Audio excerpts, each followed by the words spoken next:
Good day, everyone. My name is Simon Ademu. I'm a government teacher in Nigerian Tulip International College's Abuja Co-Education.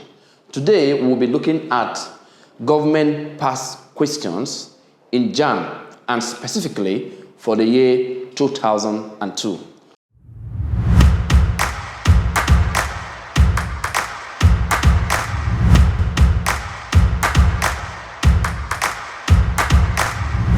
Let's start with the first question. The number one question here is, delegated legislature becomes unavoidable when A, legislators cannot reach a consensus?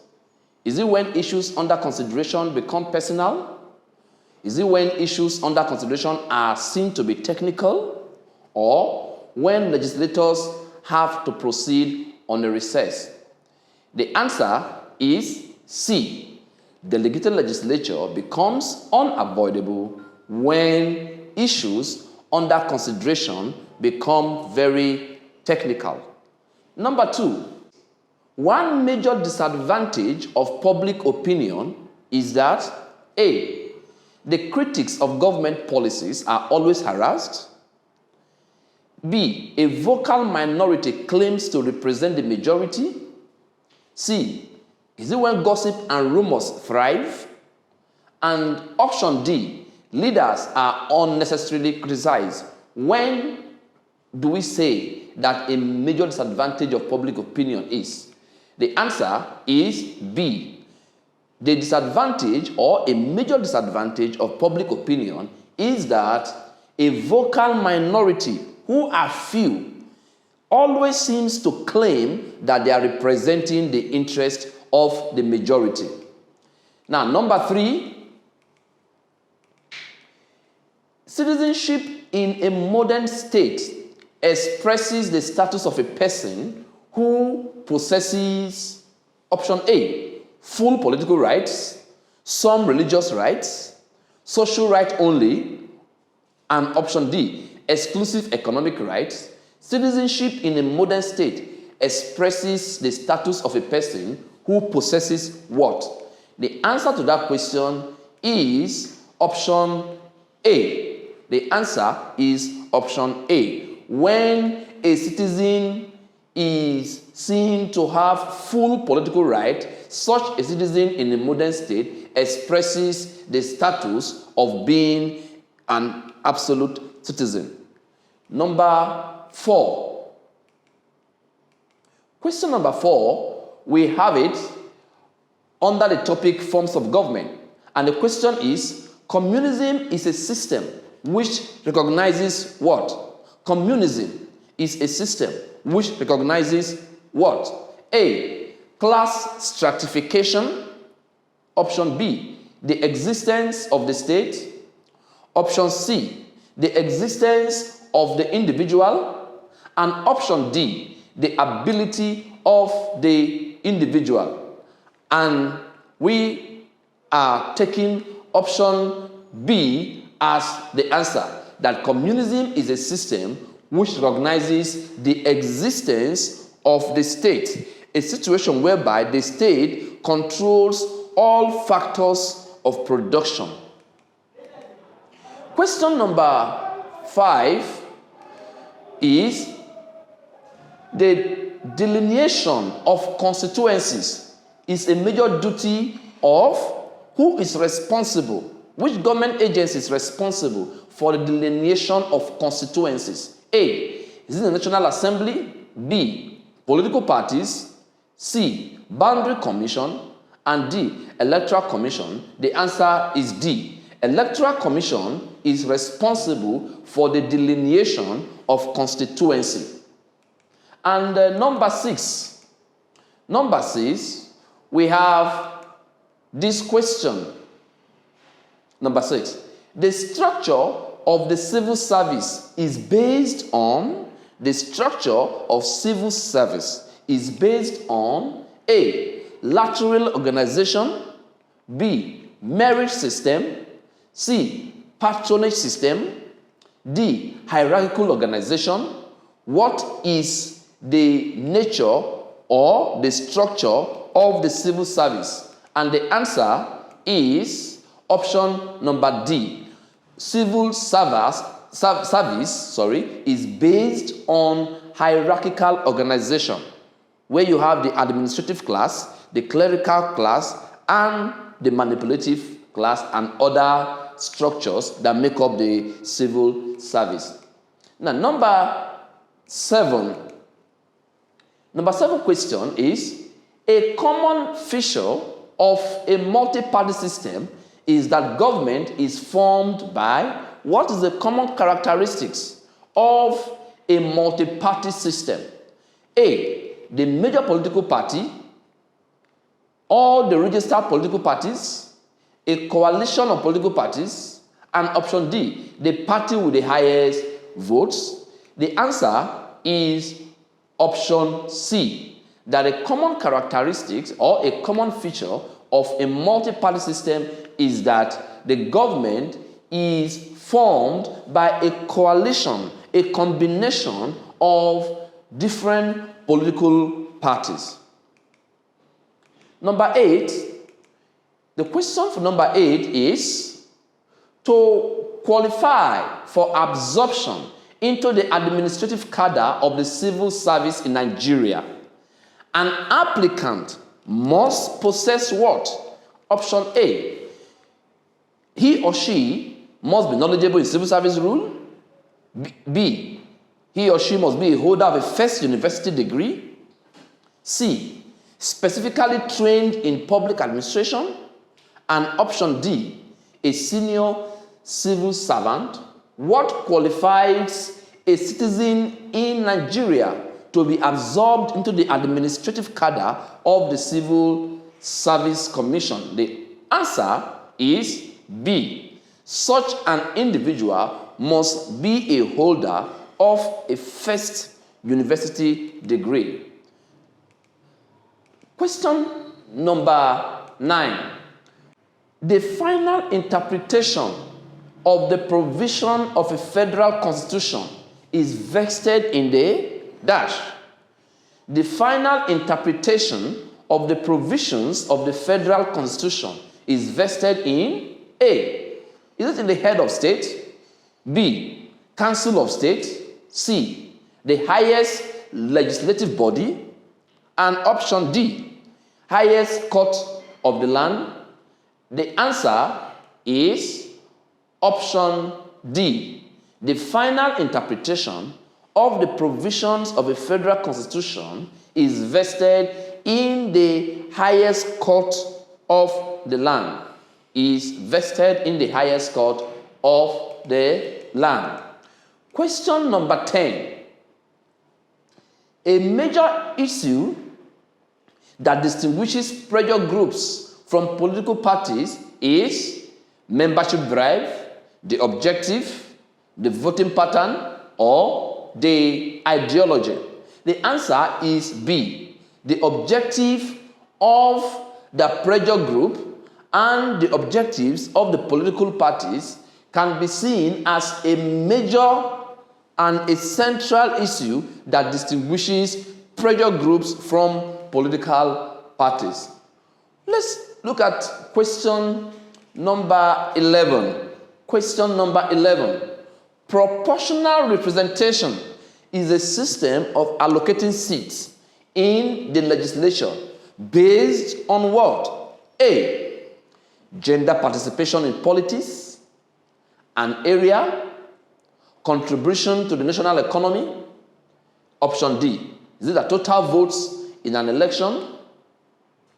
The answer is option D. Proportional representation is a system of allocating seats in the legislature, which is based on the total votes that is derived from an election. Question number 12. Question number 12. The application of the principle of separation of powers seems impracticable because power is A, delegated, B, centralized, C, power is fused, and D, separated.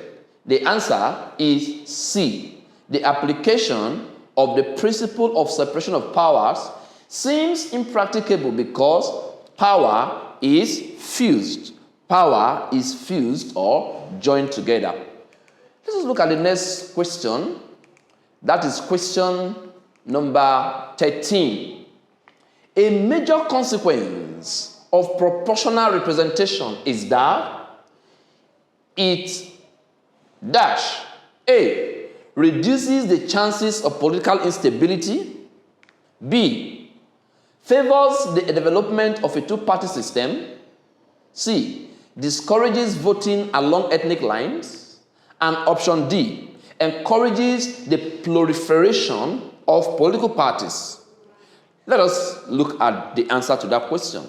The answer is option D. A major consequence of proportional representation is that it encourages the proliferation, the widespread and the general formation of different political parties. We look at question number 14. Oligarchy is a form of government which A. Enhances the interest of the ruling few. B. Enhances the electoral chances of the majority. C. Disregards the views of the minority. And option D. Protects the interest of the common people. Oligarchy is a form of government which contains what? The answer is A. It is a form of government that enhances the interest of the ruling few. Number 15.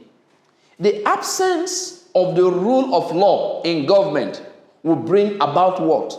When there is no rule of law in governance, what will be the order of the day? A. Human rights abuse. B.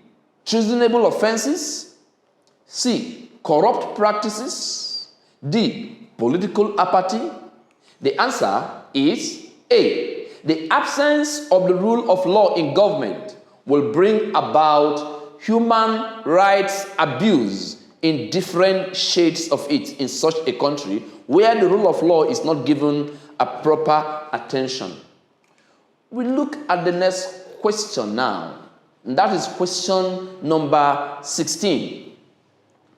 Centralization of power is the basic feature of A. Federalism. B. A confederation. C.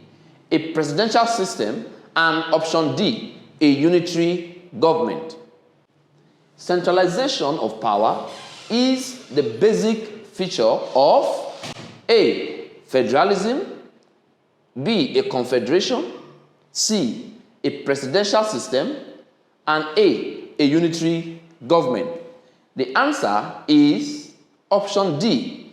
It is simply a unitary government where power is basically centralized. Question number 17.